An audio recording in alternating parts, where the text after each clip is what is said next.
evening, everybody. It's the Duchess of Montecito show here again. Welcome to my channel. A huge hi, hello, welcome, and thank you to all my new subscribers. It's great to have you here with me. A huge thank you also to one of my followers, the Duchess of North Sussex, for giving me a shout out in one of her recent videos. It's much appreciated. Now for the standard housekeeping. Everything I say in this video, purely my own thoughts and opinions. Please do your own research into things, and any photos or articles featured have been pulled from the public domain, and I follow the fair use and fair dealings guidelines. So I hope you're all well, especially if you live in Great Britain. We are currently in the grip of Storm Eunice here, particularly in Sussex actually, on the south coast of England, and myself and my children have been hunkered down for the past several hours whilst the wind has been raging and howling outside. Bins are flying, roofs are literally being ripped off. I'll show you some pictures now. This first one is my dad's shed in his garden, and as you can see, the door has been ripped clean off the hinges and half of his roof has landed in someone else's garden. And the second photo is one of his fence panels, which has been destroyed. Trees are being uprooted left, right and centre. Cars are being damaged by falling trees. The waves are infinitely higher than they usually are on the south coast. And on the Isle of Wight, winds have been measured at an incredible 122 miles per hour. We are in proper Wizard of Oz territory here at the moment. And even one of our London landmarks, the O2 Arena, it used to be called the Millennium Dome as it was built around the year 2000. The O2 Arena is one of the landmarks of London. You cannot fail to miss it. If you're taking a cruise on the River Thames and you suddenly see a large white dome, there it is.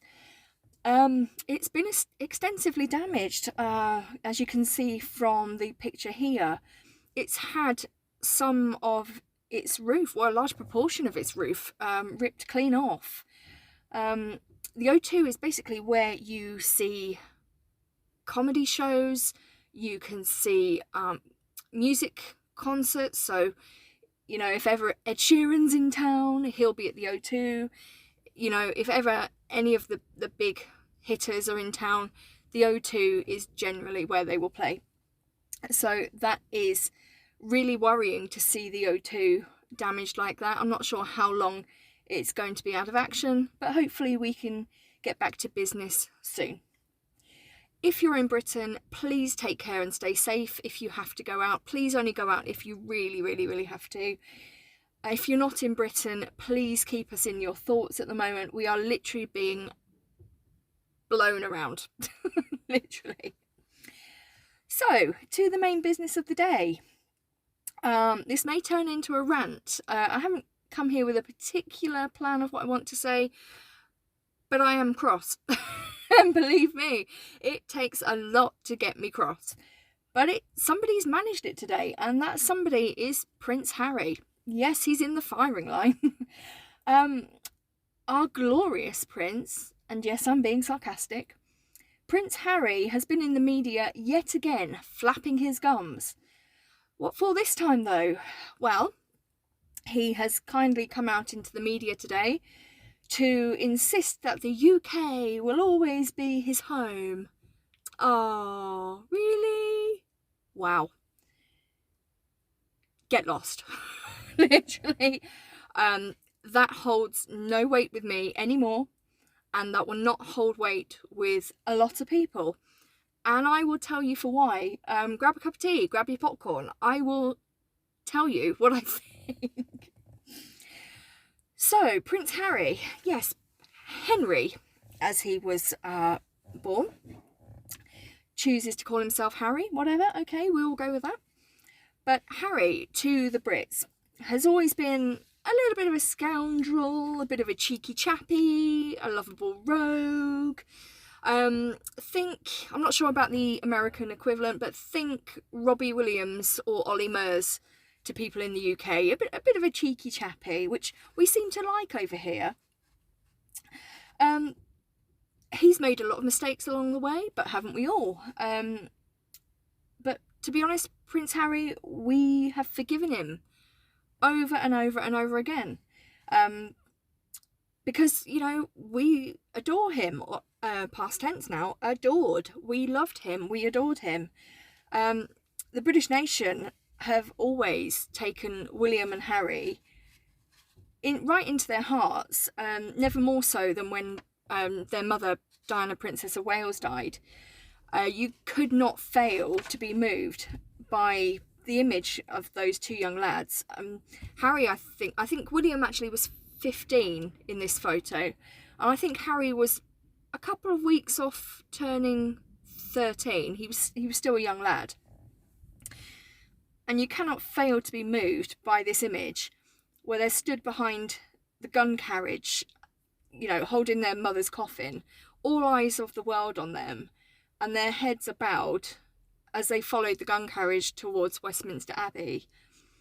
I think it's more than fair to say that the majority of the British public, from that time onwards, we formed a kind of an emotional ring of steel around them, determined to protect and defend them at all costs. We saw them we saw ourselves as their defenders, their protectors, like an extension of their family, if you want to call it that. I know that probably sounds silly, but that's my opinion. It's almost like we took them in as one of our own.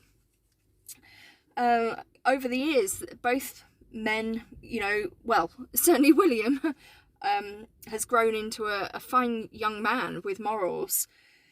You know, we celebrated when he graduated from Eton and went off to study at St Andrews University, and fatefully meeting and falling in love with Catherine Middleton, who will one day be our Queen Consort. Harry, although went to Eton, took a very different path after that and entered the Royal Army, where he served for 10 years as Private Wales and rose to the rank of captain, and undertook 2 tours of Afghanistan, which is much is made of what Harry actually did when he was in Afghanistan. Some say he was on the front line. If you listen to others, particularly those with experience, Trevor Colt being one such person with experience of being or serving alongside Harry, he was mostly hunkered down somewhere out of harm's way because he was an easy target, let's face it. Any chance they could have got to get Harry, they would have taken it. So he wasn't put into harm's way. More often than not, I think he was probably putting his regiment into harm's way more than he was. But that's for another time. That's for another video. That's not really something I want to speculate on here. But 2 boys growing into 2 men on very different paths, but still a very close unit. I mean, it was a joy to watch.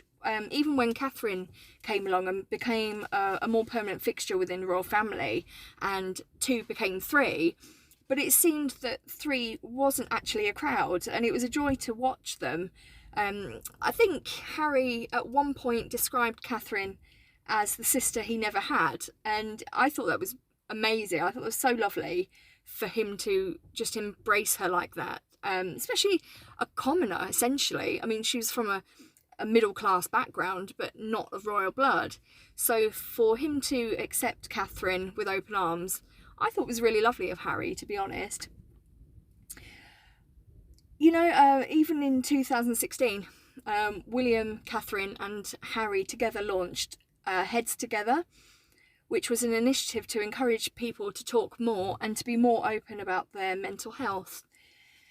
We all cheered. As a nation, the British cheered when Harry finally seemed to find the one.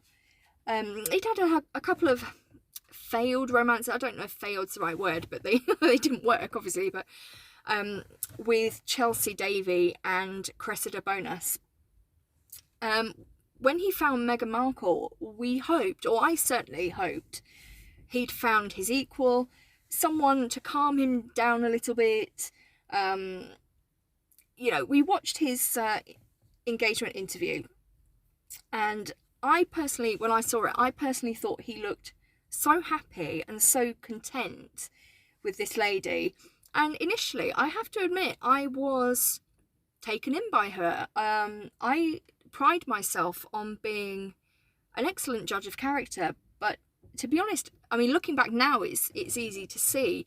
But at the time when I first saw the engagement interview, I honestly thought what a delight Meghan was, and how different she was to any other Duchess that we'd ever had in the royal family before. I mean, she was undeniably beautiful. You cannot deny. Beautiful lady, independent, a woman of colour, you know, divorced, American, everything you would perceive an aristocratic British Duchess not to be.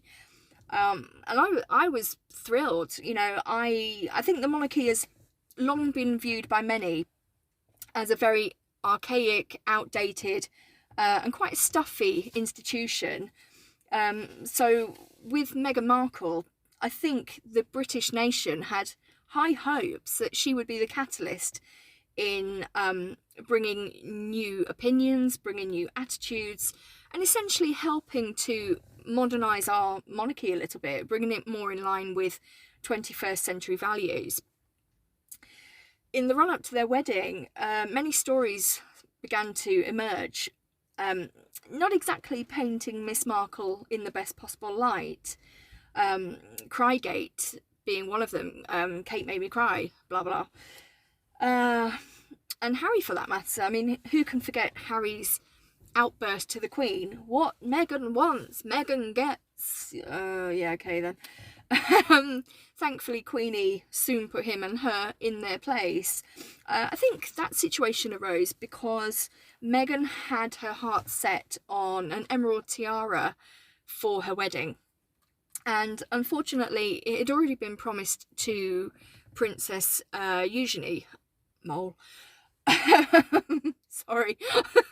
That one got away from me.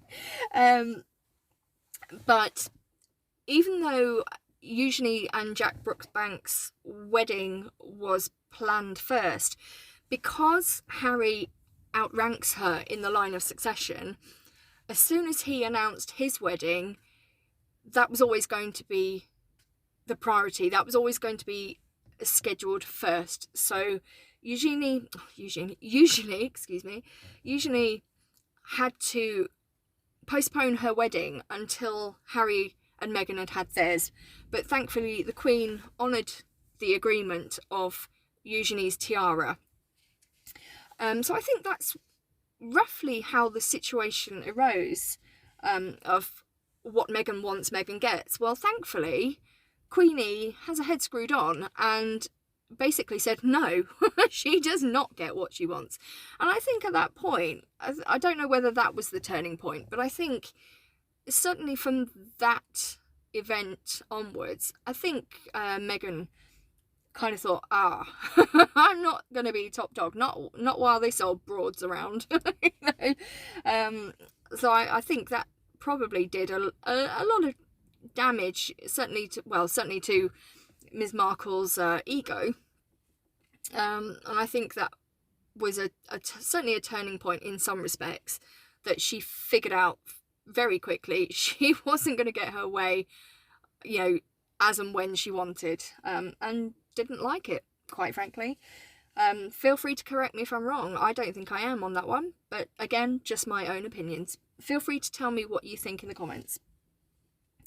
So despite all of the developing negative press and the almost constant daily attacks from Samantha and Thomas Markle, God, how I wish we'd listened to them, we still championed Harry and Meghan as a couple, and we still rooted for them to do well. And I remember that day, I had the day off from work. My shop that I worked in at the time had closed for the day, and we were sent home to watch the royal wedding on TV. And I remember sitting in front of my TV screen. I watched, the crowds lining up outside Windsor Castle and in the streets of Windsor, waving their cute little Union Jack flags, as only the British do. You know, I was thrilled as I saw them emerge onto the steps of St George's Chapel at Windsor Castle and share their first kiss. The entire wedding, as a separate point, cost £32 million of our public money, and although some anti-monarchists would go on and on till the cows come home about the vast expense, and yeah, £32 million is a lot to spend on any wedding, at least that of a royal wedding. But I think, you know, I think because Harry was one of our own and he was our lovable rogue prince, we were willing to some extent to overlook that, because it made him happy. It's what he wanted, you know, and we were happy to go along with that for the majority of us. I think after his decision to leave Britain to raise his family in Canada, and then obviously eventually on to Montecito, some of us, or certainly I, still supported him. I mean, I was a bit uneasy with him going, you know, because I didn't want to lose Harry to another country, you know, but, you know, ultimately his decision, I supported in a minute. But then fast forward to the interview back in March 2021, so almost a year ago now actually, when his wife took great delight in telling Oprah, or soap opera as I like to call her because she's so damn dramatic, Meghan telling Oprah in the chicken coop that they married secretly 3 days before the televised ceremony, which was a blatant lie. I mean, certainly in England, instantly we caught her out on that lie, because that's illegal. You cannot marry before the actual vows are said and the register is signed at the ceremony. You cannot do that. And I think I'm right in saying that Meghan was quite clear when she said that they exchanged vows in the back garden with just the Archbishop of Canterbury present. You can't do that. You need at least 2 witnesses, at least. So the fact that nobody else was there made the marriage invalid anyway, even if they did that. But I think at that point, when she came out with that whopper, if you look closely, Harry bows his head and stays silent. He doesn't interject at all. He doesn't want to contradict wifey. But he absolutely knew that was a lie, and he was complicit. He stayed silent, which really left a bad taste in my mouth. I mean, I'm not sure about everyone else, but for me personally, that was a bit of a punch in the gut, really. After, you know, to stay tight-lipped when his wife called their £32 million wedding a spectacle for the world. A spectacle? What the hell? You know, we championed you. We welcomed you into our country with open arms, lady, and you call it a spectacle? Seriously, what an absolute slap in the face. I mean, at least the fact that it's incredibly rude, you know, to the nation that really embraced you, and certainly in the beginning embraced you with open arms. It's rude, it's ungrateful, incredibly ungrateful.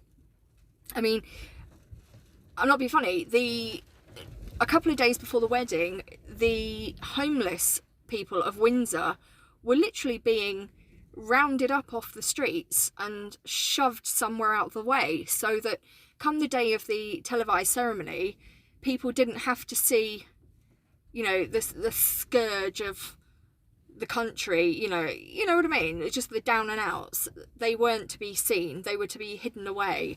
All that for a spectacle, you know, which really just, even now, just kind of makes my blood boil a little bit. I'm so sorry.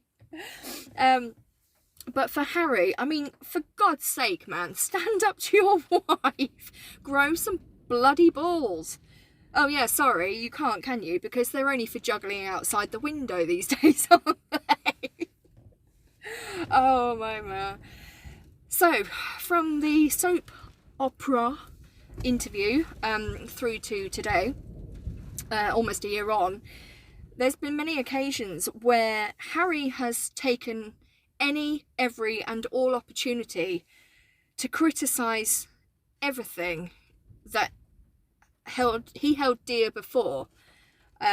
He adored the British public and we adored him right back. It has to be said, we were willing to forgive him anything. Even when photos of him dressed as a Nazi officer emerged, we overlooked it. He apologised, we forgave him. And now suddenly we are the racists. Yeah, okay then. He may not have physically come out and said that the British public are racists, but when Oprah, in her interview, when she alluded to that fact in the interview, she was kind of alluding to, you know, are the British public racist? Or, you know, in that vicinity anyway. Meghan did nothing to put her straight either way. So by neither confirming nor denying, it essentially threw us, the British public, threw us to the wolves and gave the viewer license to form their own conclusions.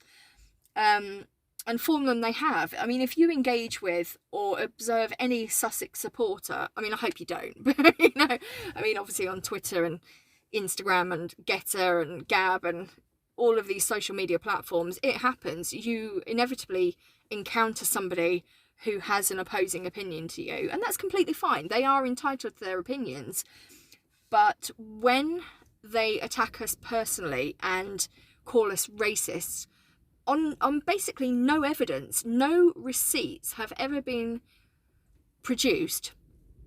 I mean, we still don't know, a year on, we still don't know who allegedly made the comment from the royal family about what colour Archie would be. I can almost guarantee, obviously I don't know, I wasn't there, but I can absolutely, probably with 99% confidence say that never happened. Or if a comment was made, I can imagine it was something so innocent, you know, something so non-intentional. It could have just been something simple as Charles and Camilla sat munching their Lucky Charms, or their, you know, having their Pop-Tarts of a morning. That's my kind of royal breakfast. Thank you, darlings. You can sit there over, you know, over a cup of tea and a strawberry Pop-Tart discussing world events, and then one just looks to the other and says, oh God, I hope it's not going to be a ginge. You know? I think it's probably something as innocent as that. I really don't think we have a racist in the British royal family. I really, really don't. But because Oprah led Meghan down into this avenue of, you know, we're going to go there essentially, and because she did nothing to confirm or deny it, you know, if you talk to any Sussex supporter, inevitably within seconds they will accuse us of being racist. I think probably one of the worst Sussex supporters, I don't know if she's still on Twitter actually, she was initially Lily Jack's Rights, and then I think she was suspended. I think she came back as LJ Crawford, something like that. She's the first one in a long line of Sussex supporters. She's the first one to accuse us of being racist. Even if we just say, you know, hello, racist. You know, so it really is a punch in the gut, isn't it? I mean, after all we've done for Harry, you know, I mean, I personally find it offensive because I have 3 children. I have 2 teenagers and a young boy. My eldest son is half Arabic, and my daughter and my younger son, Clark, they both have the same father. My younger 2 both have the same father. And my ex-husband, is from Cape Town in South Africa. So he's not black, he's not white, he's what they call Cape coloured. So my children, all three of my children, do have mixed heritage. And if you need further proof of why I don't think I'm racist, if 3, mixed heritage children wasn't enough, my next husband is either going to be Guy Sebastian, who is a Malaysian singer living in Australia. He's also a judge on The Voice Australia. You might recognise him from that. And if he doesn't want me, well, I know he's married anyway, but if he doesn't want me, I will marry Bruno Mars. And here is an actual photo of me from 2017 at the O2 Arena, kissing a cardboard cutout of Bruno Mars. That is how much I love the guy. So believe me, if anyone is a racist in Britain, I can assure you it certainly isn't me. Now, I posted an article on Twitter this afternoon, which really is what's got me boiling a little bit. It's wound me up a little bit. I have no shame in admitting it has wound me up. So Harry is quoted in the media today saying that the UK will always be his home. Excuse me. According to Harry, the UK are full of racists, and according to him, we won't stop until his wife is dead, suffering the same fate as Diana, his mum. Well, no, the fact remains, you can dress it up however you want, but the fact remains that his mum, as tragic as it was, Diana got into a car not wearing a seatbelt with a speeding driver attempting to evade French paparazzi. There's been much speculation over whether the driver, Henri Paul, was intoxicated or not. That's not something I wish to comment on, as I don't possess all the facts, evidence, etc. But regardless, to compare what happened to Diana, to compare that to what may or may not be happening to Meghan, it's wrong, and it's incredibly inaccurate and incredibly damaging as well. I mean, in doing so, Harry has not only caused the demise of his reputation in the UK, but he's also smeared an entire nation, and that's an incredible achievement, and not in the best way. It really isn't.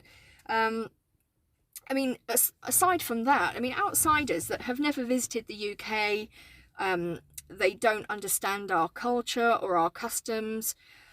On his word, a lot of people now assume us to be a vile island full of racists. Some people will obviously believe that straight off the bat. Some people will probably, and do the information for themselves and make up their own conclusions. But it's the ones that listen to him without doing their own research, which are, the most dangerous people. You can put it down to ignorance, but at the end of the day, the people more likely to listen to and believe a prince or a member of the British royal family far more than, say, a regular Joe off the street. Since leaving the UK, he's supposedly absolutely thriving over in Montecito. But as this picture shows, you might want to tell his face that he's thriving, because I can't see it personally. The only time I think I've ever seen him thriving was a picture that I saw recently at the Super Bowl game in Los Angeles, and he had his arm round a lady who made a big deal about him, her curtsying to him, and she was in her tracksuit. Well, good for you, lady. If you want to do that. Hope you split your pants. Good for you. You keep brown nosing. You carry on. I personally wouldn't curtsy to him. I personally wouldn't fart on him. Even if his life depended on it. But that's just me. That's my own opinion. Don't block me for that. I'm sorry. But yeah, that's the happiest I've ever seen him. some people were a little bit cheeky and said, oh, it's because Meghan wasn't there. Whether that is the case or not, maybe, if that's why he was so happy that day, you can't say. But it's an interesting theory. One that I'm totally not 100% against, but each to their own. But yeah, he's not thriving. I mean, more often than not, he is either frowning, whinging, or angry at something or someone. His latest thing is security. I mean, he's made it be known multiple times that he wants to return to the UK, but this time with his family in tow. But he feels he can't because they're not safe. Well, excuse me, sir, but you didn't have very much in the way of security when you came back for your grandfather's funeral in April, and you certainly didn't have much security when you returned in July to unveil the statue in honour of your mum. And forgive me if I'm wrong, but when Harry was here in July, I think the same day, or I think possibly the same day after he unveiled his mum's statue, or the day after, he made a surprise appearance at the Well Child Awards. He didn't stay very long, I don't believe, and when he left, he apparently was chased by the paparazzi, which he's willing to use that as an argument for why he should have security in the UK. Well, subsequent video footage came up online. He wasn't chased by the paparazzi at all. He got into a gas-guzzling car quite happily. He walked in. He didn't run in a panic. He walked in the car and the car drove off, not at speed. I think there was maybe 1 or 2 photographers there, but he certainly wasn't getting hounded by the press. So that's just another slice of BS, completely debunked. What else do I need to say? Yeah, I mean, now it seems he's wanting to take our government to court because he requested security and was denied. I mean, what the hell? I mean, our Metropolitan Police are not for hire. It doesn't matter that he graciously offered to pay for it. The simple fact is, you cannot pull officers from their ranks and from their positions just to satisfy, his latest whim of taking his family on a jolly back to Blighty. You can't do that. I don't care if you're a prince or a pauper. That the Metropolitan Police are there to serve the public, not privately hire. Not to be privately hired to suit a prince for when he decides to come back to visit his country. And if I'm not mistaken, doesn't London trigger him anyway? That and the click of cameras. Why on earth, you have to ask yourself, why on earth would you want to come back to your home country, which is full of triggers and full of racists? Why would you want to risk further damaging your mental health? And certainly, why would you want to expose your wife and your 2 innocent little children to that? What really is there to come back for, Harry? Netflix content, maybe? Hint, hint. I mean, what really does he need security for? What are you afraid of? I mean, flying rotten tomatoes, anyone? I mean, essentially, he's trashed his entire birthplace and his homeland. He has managed to smear an entire nation that, loved him and we took him into our hearts. And then for him to turn around and throw everything back in our faces, I have to say it. And this is where my rant is going to step up a couple of gears. Harry, if you are listening, I can't imagine for a second you are, but if you are listening, Harry, you, sir, are an immature, ungrateful, spoiled, entitled little knob. There, I said it. You are a knob. I mean, you have the absolute gore to call the UK your home. How bloody dare you? Who the hell do you think you are? If you want to come back to the UK, prove it.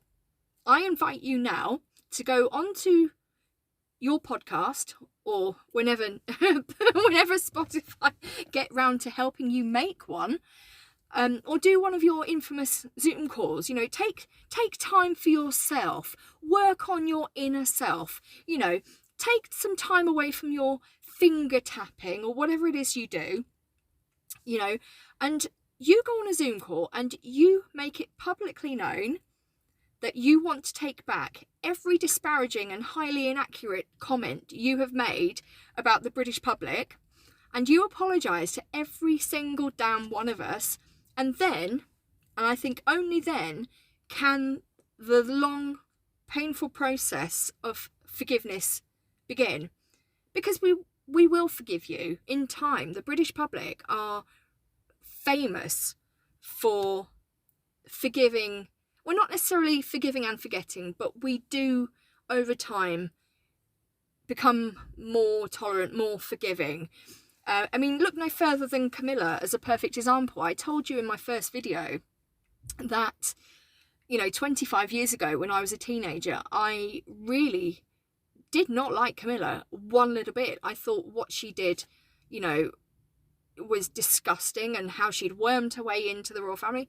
No, I see the bigger picture now. I'm more tolerant of her. I can look at a picture now without wanting to turn the page or click off the link. You know, I've accepted the fact that she will be our queen consort in the, you know, certainly sooner rather than later, I'm sad to say. You know, and I think if Harry did want to come back, I really think it has to be by himself. And unfortunately, I think what I'm saying is, you know, I think that will only be if he gets divorced. I think the British public will, in time, forgive. They won't forget, but they will forgive. But we can only start to move on, and we can only forgive him if he stops this constant ripping off the band-aid and picking at the sore. You know, Harry, just go away, shut up, live your best life over in Montecito, you know, and basically give us, the British public, time to grieve. Let us grieve for, you know, our Harry, the lost little boy that we loved and adored and would do anything for. You know, somehow we've lost you along the way, and it's so sad. You know, you really are not the person we thought you were.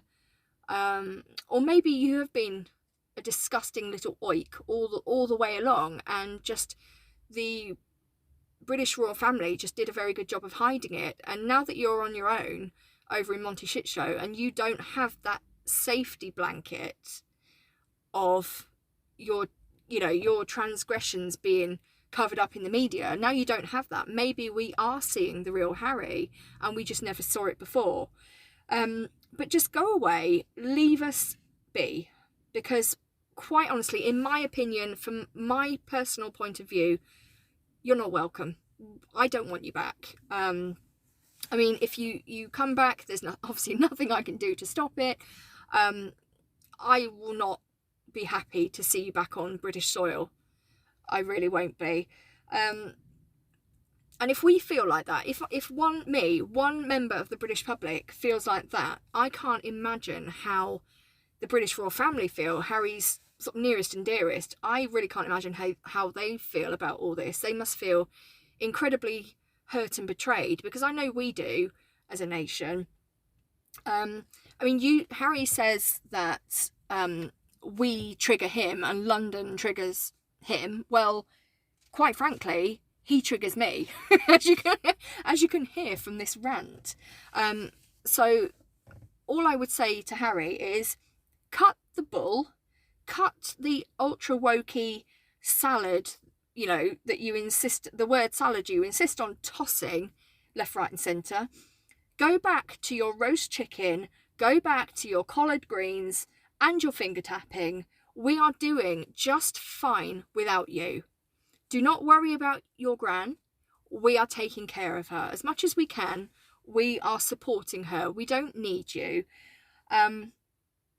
So, rant over. If you're still with me, thank you very much.